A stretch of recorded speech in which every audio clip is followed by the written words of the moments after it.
Mes frères bien-aimés, la voilà l'histoire du monde. Vous venez de l'entendre de la bouche même du Christ. Il est inutile d'aller chercher très loin et dans le très obscur pour comprendre ce qui se passe ici-bas depuis les origines et sur tous les jours qui passent. Des mythes les plus antiques jusqu'aux interprétations psychanalytiques les plus ronflantes, rien ne parvient à expliquer le mouvement même de notre monde avec son imbrication de bien et de mal. Seul le Christ, comme à son habitude, projette la lumière sur toute chose et parvient, à coups d'images, de paraboles et de poésie, à nous plonger dans la réalité toute nue. Avec lui, nous comprenons aujourd'hui que le monde, à son premier matin, fut un champ, un beau champ à la terre grasse et généreuse, où les plus beaux épis de blé devaient prendre corps.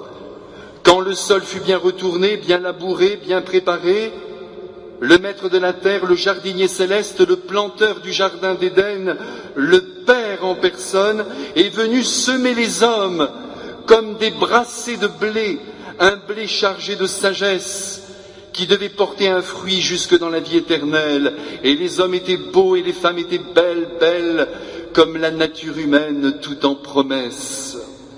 Ainsi étions-nous à l'origine, mes frères.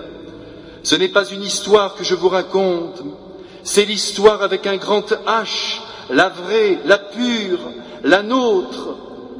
Dans ce paradis où l'harmonie dominait sur fond de liberté, soudain, un être s'est introduit sournoisement, comme glissent les serpents sur le tronc des arbres. Et avec sa finesse habituelle et toujours insoupçonnée, le démon, Satan, le diable, le diviseur, car il s'agit bien de lui, a semé dans le champ de nos esprits des herbes jumelles, des herbes à l'allure de blé, que l'Évangile appelle ivrées. Sa vertu est enivrante, il faut le savoir, et cette herbe ravageuse, en se confondant avec les tiges les plus saines, greffe son suc venimeux sur les blés les plus dorés. C'est dire que Satan est descendu très profond dans la conscience humaine, atteignant jusqu'à l'humus de l'homme, et en le corrompant, il l'a détruit dans les profondeurs de son âme spirituelle. Voilà pour les origines, mes frères.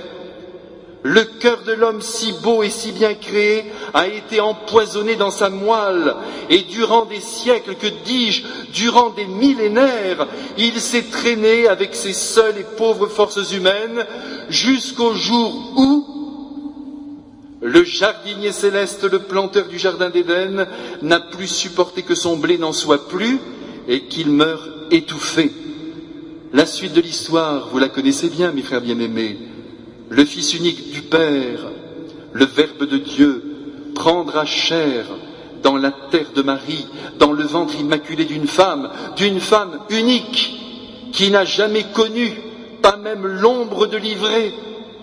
Il fallait en effet une terre sans mélange, une terre sans ivrée, une terre immaculée, pour que la deuxième personne de la Très Sainte Trinité puisse trouver son corps.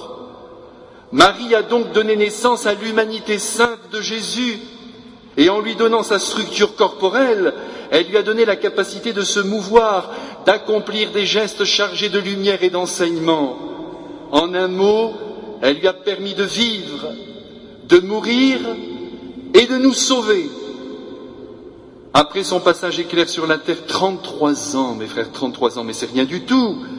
Ce parcours ô combien régénérant et salvateur, puisque nous avons été, grâce au sacrifice de la croix, réintroduits dans l'amitié du Père.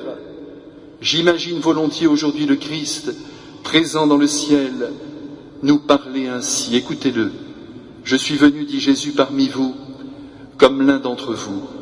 J'ai de nouveau labouré la terre des hommes. Vous étiez perdus, je vous ai sauvés. J'ai labouré chaque cœur humain. J'ai sarclé, purifié la terre de vos âmes. J'ai arraché les mauvaises herbes qui s'étaient accumulées au long des siècles. Et j'ai semé du bon blé dans les esprits. Je vous ai montré la route à suivre. Mais, malgré ma venue, vous vous êtes encore endormis. Peut-être avez-vous pris à la légère l'enseignement que je vous avais dispensé, estimant peut-être que la sagesse divine devait simplement colorer votre vie alors qu'elle devait la transformer. Peut-être n'avez-vous pas voulu quitter vos projets et vos buts entièrement bâtis sur votre intérêt personnel et sur la mise en sécurité de vous-même. Je n'en sais rien, en tout cas, dit le Christ.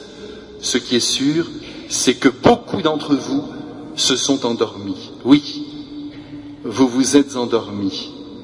Et un être, toujours le même, s'est introduit sournoisement en vous, comme glissent les serpents sur le tronc des arbres.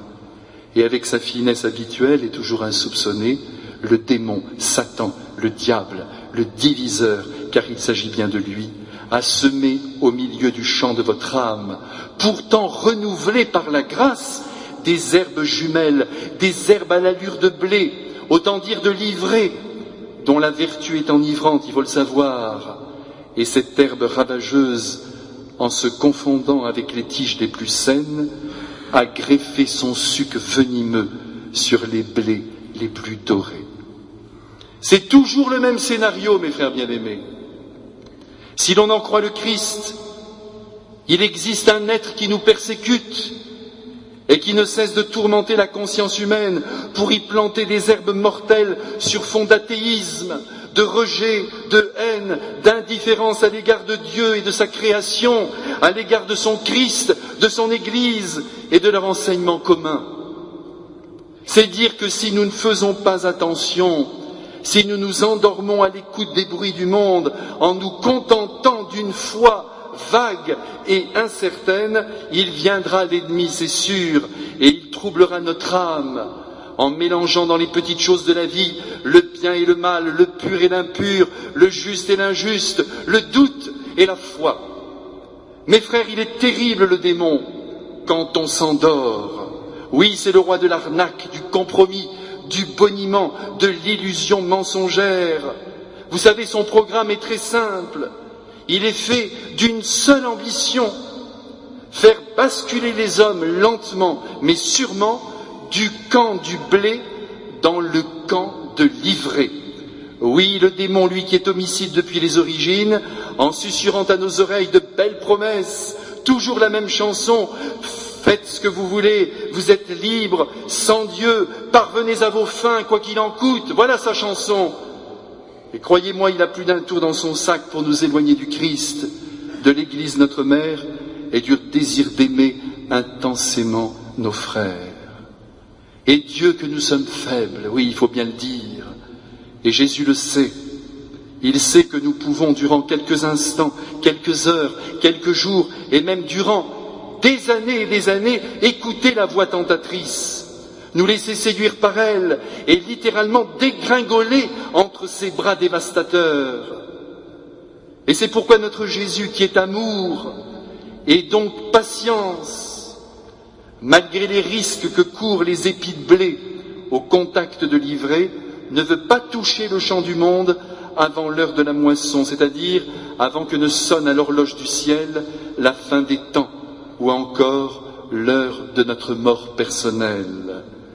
Aussi, il veut que les hommes, dans leur parcours individuel, avancent sur le temps, poussent en quelque sorte comme poussent les plantes, de manière à ce que chacun de nous ait le temps de se reprendre, de se corriger et même de réorienter radicalement son existence. Nous disposons tous du temps nécessaire pour dire oui à Dieu, oui à son amour, oui à la vie éternelle. En ce moment, nous sommes vivants, mes frères, et Dieu nous regarde, et Dieu nous écoute, et Dieu nous attend. D'autant plus, mes frères, que nous avons tout à gagner en étant avec le Seigneur dès ici-bas. Hier, je croisais ce mot fabuleux de Saint-Exupéry, un mot qui nous décrit parfaitement. Écoutez-le. On prend de grands airs, dit-il, nous les hommes, mais on connaît dans le secret du cœur l'hésitation, le doute et le chagrin. Et oui, mes frères, il faut absolument sortir de l'étroitesse de nos pensées. Il faut voir grand, il faut gagner le large, rêver de la vie éternelle. Il est temps, il est encore temps, quelles que soient nos pauvres idées, quels qu'aient été nos choix passés, de nous ressaisir, de nous réorienter en direction de Dieu avant la fin de notre vie où le Christ nous a prévenus. Les moissonneurs arriveront, et ce sont les anges, pour lier en bottes l'ivrée et la jeter dans le feu, tandis que le bon blé continuera de mûrir sous le soleil de la vie éternelle. Mes frères, ce que je vous dis là, ce ne sont pas des fables médiévales pour effrayer les enfants et pour les faire bien se conduire. Jésus nous dit tout cela parce que c'est la vérité. Et pour que cela n'arrive pas, tenez, en voilà encore une des ruses du démon. Mais non, les amis, dit-il, tout cela est à prendre dans un certain contexte. C'est le langage apocalyptique, c'est un langage symbolique. Eh bien non, non et non. Ce sont les mots de l'Évangile écrits pour des enfants qui comprennent au premier degré ce que Jésus veut dire, car Jésus veut être compris. Les mots du Fils de Dieu dépassent toutes les circonstances, tous les lieux, tous les temps. Et comme le Seigneur est bon de nous prévenir, car il y a un enjeu, mes frères, il y a un drame sur cette terre, c'est celui du salut éternel. Et il faut bien avouer qu'aujourd'hui, peu d'hommes s'en préoccupent et en ont le souci. Et même nous, les prêtres, nous n'osons plus parler de l'atroce et suffinable possible de l'enfer. Moi, ce matin, je vous en parle, c'est Jésus qui m'y pousse, même s'il m'en coûte d'évoquer cette réalité épouvantable. Mais c'est parce que je vous aime et que vous êtes placés sous ma responsabilité que je me dois de le faire. Bien sûr, nous savons par la Sainte Écriture, de certitude de foi, que Dieu veut que tous les hommes soient sauvés. Et nous espérons que tous le seront. Et nous prions pour cela. Ce devrait être d'ailleurs notre intention de prière la plus constante. Cependant, ce salut éternel, cette joie sans fin, il faut que l'homme la désire et la veuille. Si quelqu'un a laissé pousser sa vie jusqu'à devenir une plante d'ivrée magnifique, vivant volontairement, et il faut bien peser ce mot, volontairement, loin de Dieu, loin de l'amour, dans l'égoïsme le plus aigu, dans le mépris des autres et dans la haine, et que cet homme n'a aucune circonstance atténuante pour rendre compte de cet état, il risque, au grand désarroi de Dieu, d'être éloigné éternellement de son amour. Et c'est cela l'enfer, le terrible enfer. Et en y pensant simplement, nous prions avec force et ardeur afin qu'aucun homme ne connaisse cet état de damnation. À présent, mes frères, si vous me le permettez, je voudrais pour terminer éclairer avec vous un dernier aspect de l'évangile de ce jour. Vous aurez remarqué avec moi que Jésus ne permet pas aux hommes qui travaillent dans son champ de couper eux-mêmes en pleine croissance l'ivraie, même si c'est pour sauver le bon grain. Tout simplement parce que l'homme, et c'est de nous dont je parle, vous comme moi, l'homme dans ses jugements, dans ses appréciations sur les situations, sur les êtres, très souvent se trompe. Il nous manque toujours des éléments pour comprendre en profondeur l'être humain qui est devant nous. Et en allant trop vite, en mettant la faucille sur ce qui nous semble mauvais, on risque de faire beaucoup de dégâts et d'emporter avec l'ivraie un peu de bon grain. Tenez, je ne prends qu'un exemple pour illustrer cette pensée. En ce jour, avec toute la Russie, avec tous nos frères orthodoxes et tous les hommes de bonne volonté, nous rendons hommage au dernier tsar Nicolas II, exécuté avec sa famille le 17 juillet 1918, il y a donc exactement 93 ans. Ceux qui ont perpétré cette sauvagerie près de Moscou, à Ekaterinbourg, dans la villa Ipatiev, à 3h15 du matin, et c'est là que je veux en venir, étaient convaincus qu'ils servaient l'avenir de leur pays. Et rien ne les a arrêtés. Comme vous le savez, ils commencèrent le carnage en tirant un bouc portant sur Nicolas, qui tomba foudroyé, et sur son fils, le petit Alexis, qu'il tenait entre ses bras, tandis qu'Alexandra, son épouse, et sa fille, la grande duchesse Olga, eurent à peine le temps d'esquisser un signe de croix avant de tomber à leur tour. Dans la fumée de la poudre qui emplissait la pièce, Le petit tsarevitch, effondré par terre, faisait preuve d'une étrange vitalité. Il rampait sur le sol en se protégeant la tête avec ses mains. On vida sur lui un chargeur sans réussir à le tuer. Il fut achevé de 2 balles dans la tête. Quant au sort des grandes duchesses, des autres enfants, ses sœurs, il fut encore plus horrible. Les projectiles ricochaient sur leurs corsets. On alla chercher une baïonnette en forme de couteau pour les achever. Les corps ensanglantés furent alors emmenés en camion dans une clairière près du village de Koptiaki, où ils furent arrosés d'acide sulfurique, brûlés et démembrés avant d'être ensevelis sous un chemin forestier. Aux yeux de ces assassins, en ce temps-là, Lénine était le bon grain et Nicolas le diable incarné. Mes frères, mais c'est clair, à trop vite arracher ce qui nous semble être mauvais, on risque de perdre à tout jamais ce qu'il y a de bon. La preuve en est que Lénine et ses successeurs, avec leurs 100 millions de morts sur le dos, leurs goulags et leurs hôpitaux psychiatriques, ont entraîné des nations entières dans les ténèbres, cherchant à les éloigner définitivement de Dieu, cependant que le dernier des tsars, malgré ses faiblesses, est aujourd'hui canonisé avec sa femme Alexandra, le tsarevitch Alexis et ses 4 filles. Concluons, mes frères, car il faut conclure.